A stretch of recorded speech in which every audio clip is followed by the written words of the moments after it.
대한민국 정부가 보수 유튜버들을 금전적으로 지원해준다면 국민들은 과연 어떤 생각을 할까요? 아, 그럴 수 있겠지 하며 납득을 할까요?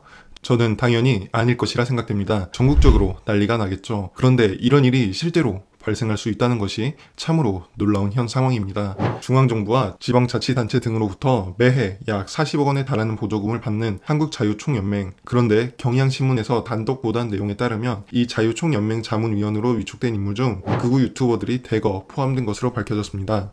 이 보수 유튜버들 중 일부는 문재인 전 대통령 사저에 위치한 경남 양산시 평산마을에서 시위를 벌인 인물이 있습니다.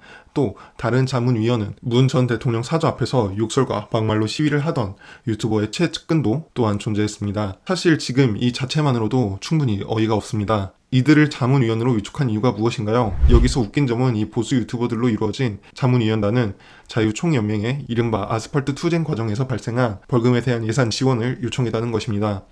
아니, 국민 세금으로 이게 말이나 되는 겁니까? 피 같은 세금으로 보수 유튜버들의 벌금을 감면시켜달라니 참으로 어이가 없습니다.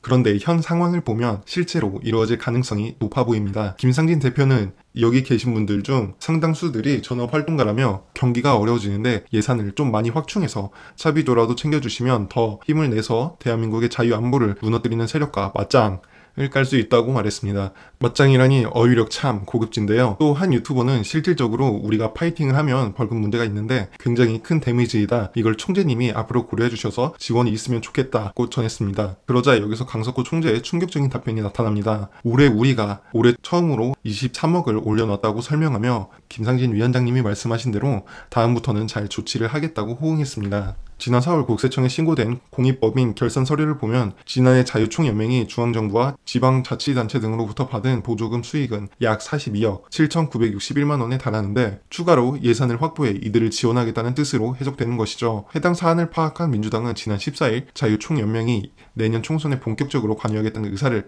표현했다며 자유총연맹에 대한 정치보조금 전액 삭감을 촉구했습니다. 그리고 마침 우리 윤석열 대통령이 타이밍 좋게 한마디 했습니다. 이권 카르텔, 부패 카르텔에 대한 보조금을 전부 폐지하고 그 재원으로 수해 복구와 피해 보전에 재정을 투입해야 됩니다. 네, 말 꼭 지키시길 바랍니다. 물론 윤석열 대통령이 의미한 카르텔은 다른 것이겠지만 꼭 본인 손으로 이번 카르텔 처리하시길 바라겠습니다.